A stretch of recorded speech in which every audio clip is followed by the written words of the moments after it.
Paso a pedirle a Javier Dávila, viceministro de MIPES e Industria del Ministerio de la Producción, que nos dé el alcance, a ver cómo podemos entre todos hacer esto que denomina el profesor Sandstein la arquitectura de la decisión. Gracias. Gracias, Pedro, congresista. Gracias. Ya nosotros en el gobierno desde el año pasado venimos trabajando conjuntamente con el Ministerio del Ambiente, la Unión Europea, la Organización de las Naciones Unidas para el Desarrollo Industrial, acciones justamente de dar una mirada a la economía circular que no necesariamente pase por generar una norma que diga hágase la economía circular y pensamos que con eso resolvemos el problema. Estamos convencidos de que este es un proceso de convencimiento y que, como bien apuntas, pasa por crear una nueva arquitectura. Para mí el concepto de economía circular pasa a ser un concepto tan importante como el de la globalización en los años 80, ¿no? Y es algo que no vamos a poder discutir, o que no deberíamos discutir si debemos o no asumirla, sino es algo que se viene y tenemos que ir adoptando lo más pronto posible. Acordémonos, en los años 80, cuando se hablaba de globalización, había largas discusiones de que si convenía o no que el país entrara a este proceso globalizador, cuando era algo que ya venía y teníamos que asumirlo. Nos demoramos algunos años. Creo que en ese aspecto hemos hecho bien la tarea después de por lo menos 10 años de pérdida de tiempo, y aquí estamos al inicio, ¿no? Recién es Europa básicamente que está liderando este proceso y que está avanzando, y nosotros tenemos la voluntad.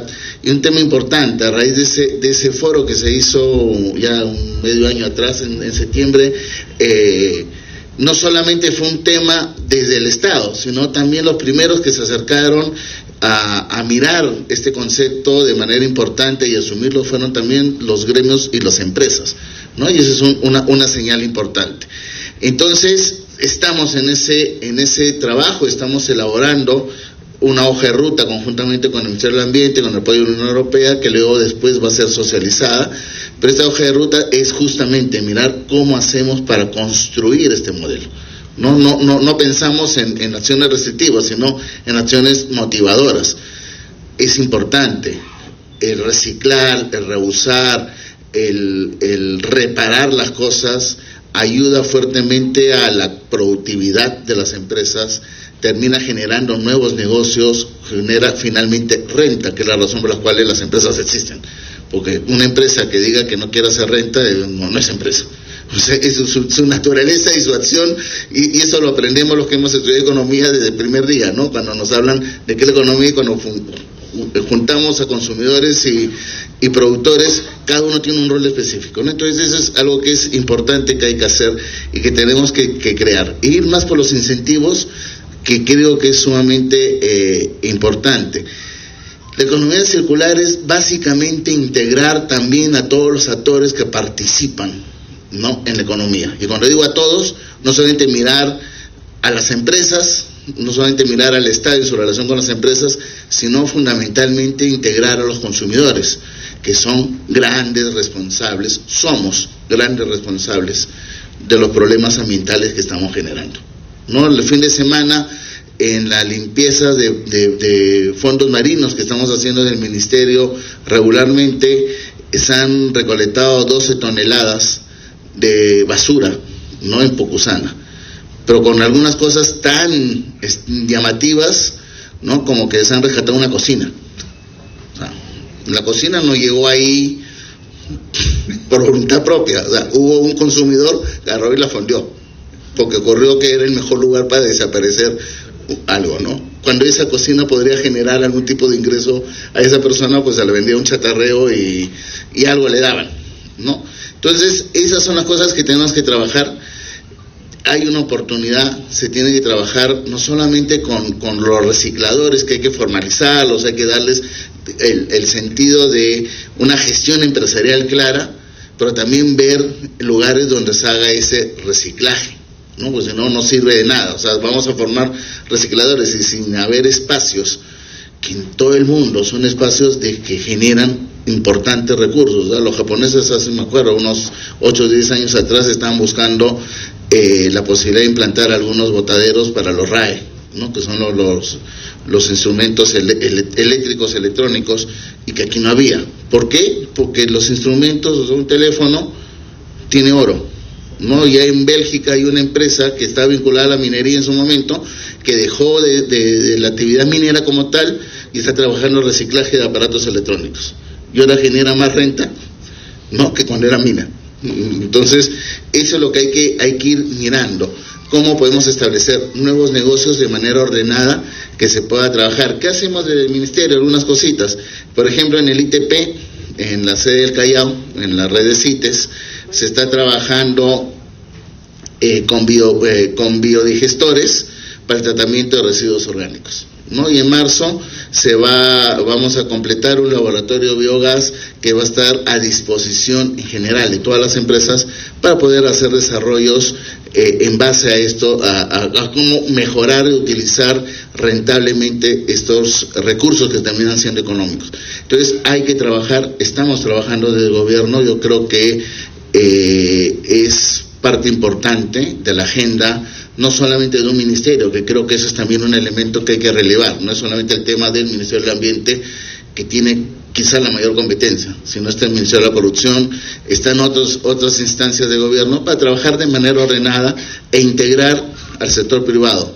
Yo desde el Ministerio, con el apoyo y también la misma visión que tiene el ministro Raúl Pérez Reyes, estamos tratando de hacer las cosas de la mano con el sector privado, porque es la que garantiza también la continuidad de las cosas, ¿no? Una de las debilidades que tenemos como país es la alta movilidad que hay en el sector público, ¿no?, dentro de las instancias de gobierno, ¿no? O sea, yo estoy por cumplir 9 meses de viceministro y estoy pasando a ser uno de los viceministros con mayor duración en el ministerio, y 9 meses es nada, ¿no? Entonces, esa es la fragilidad que nosotros tenemos, y si no trabajamos de la mano del sector privado, que es el que al final se mantiene, es más estable y se apropia de las cosas, porque tampoco no se trata de decirle aquí está, hazlo, sino trabajémoslo juntos para que se lo apropien y comenzar a diseñar políticas públicas que nos ayuden a mejorar y tener una nueva visión de país de cara al Bicentenario. Muchas gracias, Javier. Vamos llegando. Yo creo que está en la arquitectura de la decisión, y acá tenemos que darnos cuenta que si todos estamos en el tema, la solución va a ser muy interesante, tanto desde el punto de vista de salud como desde el punto de vista económico. Nos acompaña ahora Erickson Guamán Cruz, en representación del Consejo Directivo del Organismo de Evaluación y Fiscalización Ambiental, OEFA. Por favor, Erickson. Bien, gracias. Continuando con el tema de economía circular, ¿qué tiene en cuenta la economía circular, no? Ahorrar materiales en la producción, rentabilizar los residuos generados en el proceso de fabricación. Por ejemplo, les comento, ¿no? El año pasado tuve la oportunidad de participar en un evento en el cual estuvo exponiendo un funcionario del país vecino de Chile. Y ellos indicaban, ¿no?, que por cada kilogramo de materia prima, ¿no?, ellos obtenían aproximadamente $0.5, ¿no? Pero esto con una visión de economía lineal. Sin embargo, cuando ellos se comparaban con países europeos que pertenecen a la OCDE, esos países por cada kilogramo de materia prima, de recursos, obtenían $2.3. Estamos hablando de 4 veces más, ¿no?, de valor que le sacaban a un mismo recurso. ¿Y por qué? Porque en los países europeos ya se pone en práctica este tema de la economía circular, ¿no?, en el cual no es una economía lineal en el cual terminan de usar el producto y luego lo desechan a un botadero o un relleno sanitario, no, sino que ese recurso, ¿no?, ese residuo para ellos no es residuo, es materia prima, ¿no?, que puede reincorporarse en el proceso y obtener mayor rentabilidad, ¿no? Asimismo, Elvira mencionó que el relleno sanitario Zapayal, ¿no?, le quedó 1 año de vida útil. Asimismo, Juliana mencionó que para el año 2036 prácticamente vamos a duplicar la generación de residuos sólidos, ¿no? Entonces, como vemos, se incrementa la generación de residuos sólidos, se disminuye la vida útil de nuestros rellenos sanitarios. ¿Qué hacer nosotros como población ante este alarmante problema que ya se nos viene, ¿no?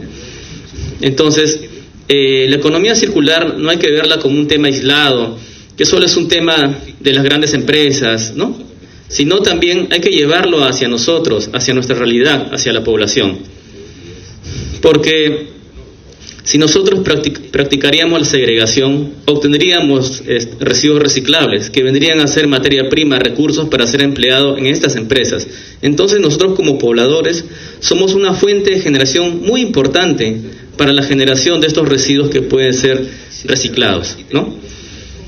Por ejemplo, desde las acciones de supervisión de la OEFA, en el cual se verificaba el cumplimiento de los PIGARs y planes de manejo de residuos sólidos de los 50 distritos de Lima y Callao, hemos podido identificar que 46 distritos contaban con un programa de formalización de recicladores.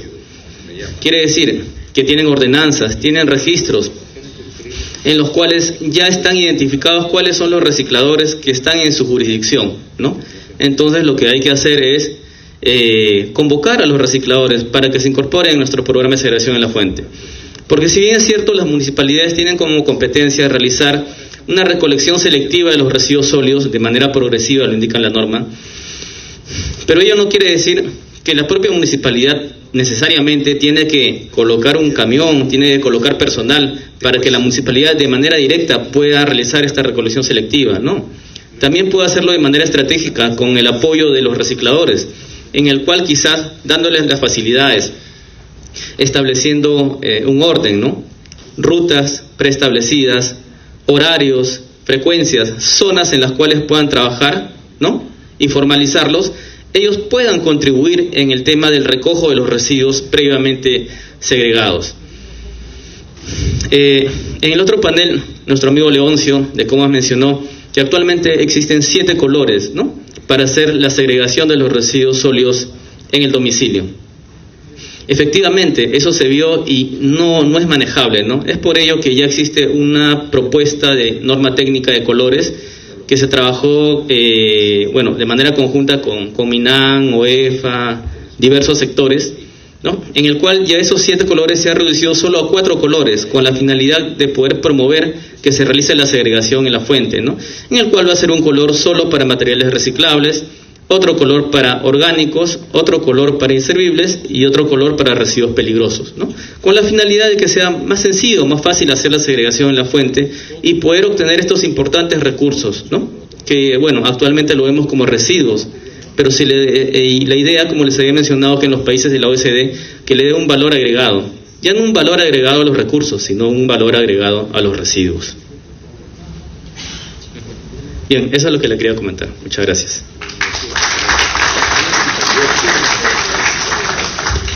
Muchas gracias, y ahora le vamos a pedir que nos acompañe el ingeniero Francisco Guevara Robles, representante de MINSA y DIGES. Gracias, congresista. Realmente agradecido por la invitación del congresista Ángel Neira y felicitar al congresista Pedro Lechea porque nos ha resumido claramente lo que hay que hacer en este periodo. Nosotros en la Dirección General de Salud Ambiental somos los responsables, hemos sido los responsables de manejar toda la política de residuos sólidos desde el año 2000. Pero el tema de residuos sólidos es mucho antes de esto. El año 65 se iniciaron los primeros rellenos sanitarios como tal, bajo la dirección técnica del Ministerio de Salud. El año 2000 fue un punto importante, que ya lo han señalado algunos colegas, en el sentido de que se da la Ley General de Residuos Sólidos, que nos permite ir iniciando un proceso de formalización de la actividad de reciclaje. ¿A través de qué? A través de empresas prestadoras y empresas comercializadoras de residuos sólidos. Se van dando hitos en los cuales ya se inicia la segregación de los residuos, se inicia lo que es el reciclaje y se inicia lo que es el reuso. Un punto importante es de que ya en el interín del año 2004 al año 2016, que se da la nueva ley el decreto legislativo 1278, se va incrementando el tema de las exportaciones de residuos sólidos. ¿En base a qué? En base a que se le va encontrando un valor agregado a algunos residuos, como es el caso del plástico, papel, los diversos tipos de metales y se inicia lo que es el reuso en nuestras industrias nacionales. Las baterías de plomo van siendo reusadas a través del componente plomo, pero eso tropieza con unos esquemas administrativos que no nos permitieron ir más adelante. Esquemas administrativos que no permitieron fortalecer y formalizar a quienes realizan el trabajo diario de la recolección y del transporte y de la transformación de estos productos, de estos materiales. ¿Por qué? Porque nuestra norma en esa época era bastante rígida. ¿Qué pedíamos? Pedíamos que las empresas prestadoras y las empresas comercializadoras tengan obligatoriamente un ingeniero sanitario como responsable técnico. Y para las comercializadoras le dimos una salida de que podrían ser otro tipo de ingenieros. Desafortunadamente eso impidió que se generen más empresas prestadoras fuera de los radios urbanos de las capitales de provincia. Hay departamentos que no tenían ni una empresa prestadora ni una empresa comercializadora de residuos. Y como tal, las actividades de reciclaje, de reuso, de recolección, se iban minimizando, no se podían realizar en esos lugares.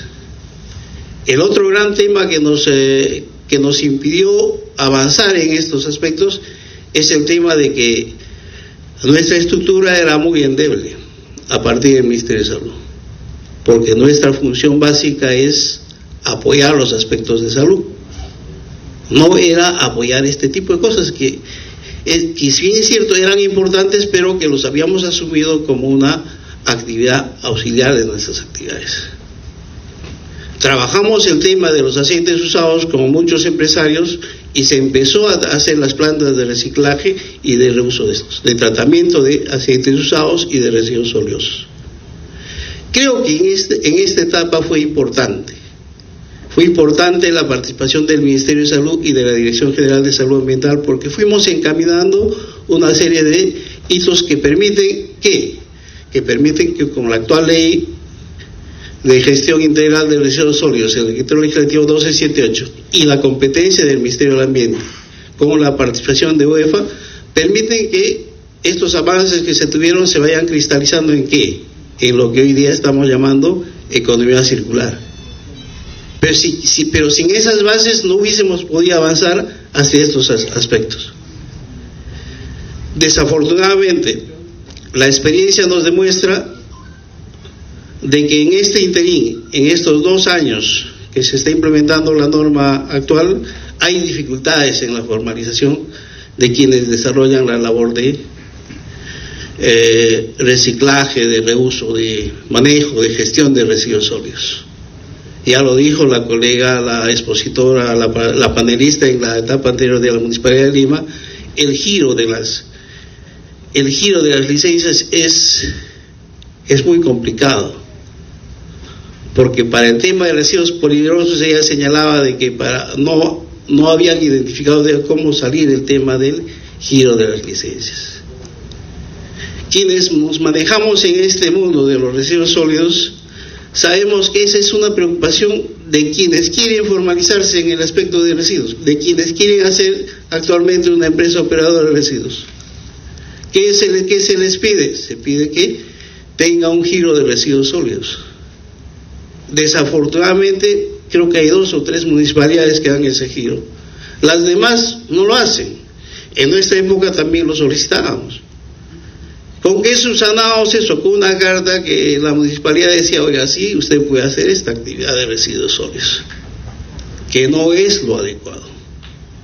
O sea, no es lo que debería ser.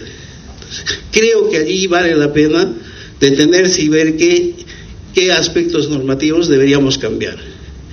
El otro tema que me parece importante que se cambie es el tema de la responsabilidad técnica. La norma actual, y en esto sí cojo lo que dijo el congresista Negra, de que este foro es para ver algunas dificultades normativas, cambios en la legislación o reglamentos o articulado que nos permite ir avanzando. Por ejemplo, la norma actual, el decreto legislativo 1278, señala que el responsable técnico de una empresa operadora debe ser un ingeniero sanitario. O sea, mantiene el mismo vicio de la ley anterior. O que sea un profesional con experiencia en el tema, con experiencia y capacitación en el tema. Estamos hablando de residuos sólidos. Estamos hablando de que debemos reciclar, debemos segregar en fuente. Entonces, ¿es tan especializado el tema? Consideramos que sí es especializado. Por ejemplo, para el tema de residuos hospitalarios, biocontaminados, ¿quién debe ser el profesional que debe manejar eso? ¿Un médico? ¿Un biólogo? ¿Un cirujano dentista? ¿Un médico veterinario? O sea, estamos viendo que es un abanico de posibilidades. Cuando se trata de importar, exportar residuos, ¿quién es el especialista que debería actuar? ¿Quién le va a dar mayor valor al residuo? ¿Un economista? ¿Un administrador de negocios internacionales? ¿Un ingeniero industrial? Creo que esos temas sí vale la pena tocarlos, porque nos permiten ir avanzando y formalizando a este tipo de actividades. El otro tema que he identificado en la normatividad es el tema de los estudios de impacto ambiental. Los estudios de impacto ambiental para infraestructuras de residuos sólidos actualmente deben ser evaluados por SENACE. Pero ¿qué entendemos por infraestructura de residuos sólidos? Quienes se desarrollan en el mundo de la gestión de residuos sólidos saben que estas actividades se pueden manejar en espacios de 100 metros cuadrados, en espacios de 500 metros cuadrados, de 1000 metros cuadrados. Solamente los rellenos sanitarios son los que tienen espacios que son mayores a las 10 o 20 hectáreas. Entonces también urge allí, por ejemplo, una modificación de este articulado en el decreto legislativo 1278. ¿Por qué? Porque nos va a permitir que quienes desarrollen actividades dentro de las MIPES o dentro de las pequeñas industrias puedan acceder a tener una planta de este tipo y entrar a lo que es la economía circular, donde se tiene que reusar y reciclar todas las actividades. Creo que eso es lo que hemos identificado en este tema, y lo único que les digo es, conociendo nuestro pasado, sabremos lo que nos viene en el futuro. Gracias. Muchas gracias, ingeniero Francisco Guevara. Y toca la presentación para ver tema muy importante, es que va a absolver el señor Mario Ernesto Toledo, que es el presidente del Consejo Internacional de Participación y Control Ciudadano. Todos los efectos que puedan hacer las autoridades acá presentes, sin un ciudadano dispuesto a participar y ser parte de la solución, esto se complica. Por eso yo creo que en mayor o menor medida venimos hablando cómo vamos a hacer la arquitectura de la decisión. Por favor, a sus órdenes, bien, señor. Gracias, estimado Pedro Laechea. Agradecer al compañero Ángel Negra. Este evento, cuando inicialmente se comienza a programar con el compañero Ángel Negra, el tema era problemática y alternativas en el impacto de los residuos sólidos en la salud y el medio ambiente. Y lo trato de dar, o de repente que también se toque en el tema de la gestión pública. Pero luego el congresista ya da una mejor visión y saca ahora, como dice el tema, marco normativo. Es decir, no solamente es la queja, unas ideas, sino se ven unos marcos normativos sobre la economía circular, indudablemente, que tiene que ver también con todos estos temas. En principio, nosotros somos del Consejo de Participación Ciudadana, somos la parte de repente que, como todo ciudadano, quiere siempre fiscalizar a las autoridades que tienen el rubro de su gestión.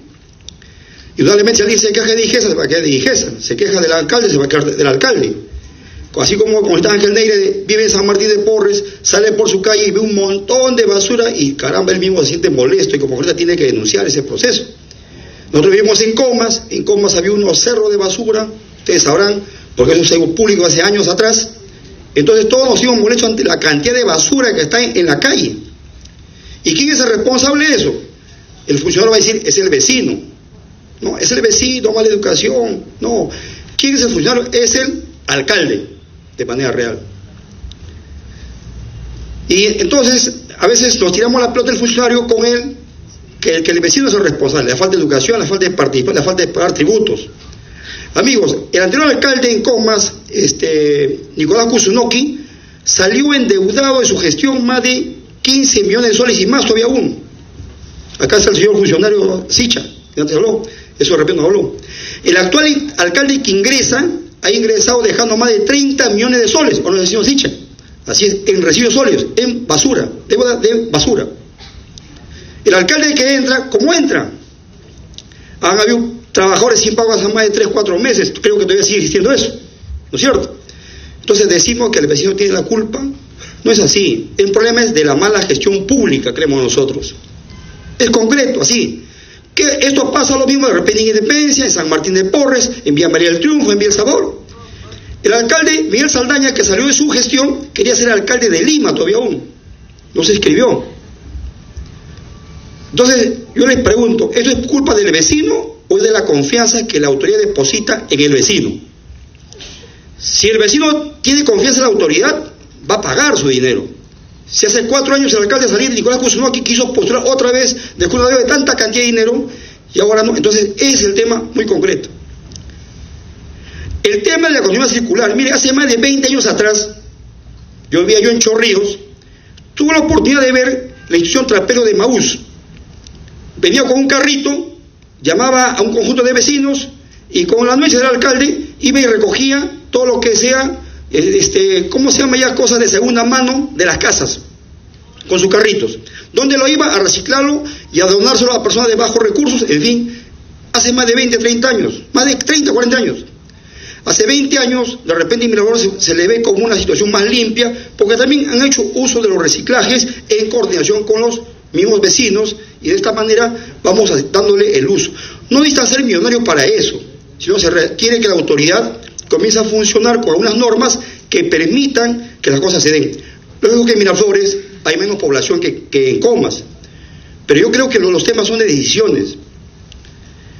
Lo dijo el señor Dijeza, lo dijo muy claramente, y es una de las autoridades que lo dijo, porque a veces entre autoridades tenemos miedo de decirnos, tú eres tal o no lo haces así. Pero lo dijo, faltan marcos normativos. No hay facilidad para dar licencia a los recicladores. En Lima, el señor dirigente de una central de trabajadores, señor que está presente aquí, y en Lima hay varias asociaciones de recicladores, ¿no es cierto? Tampoco se le dan los marcos normativos correspondientes para dar las facilidades.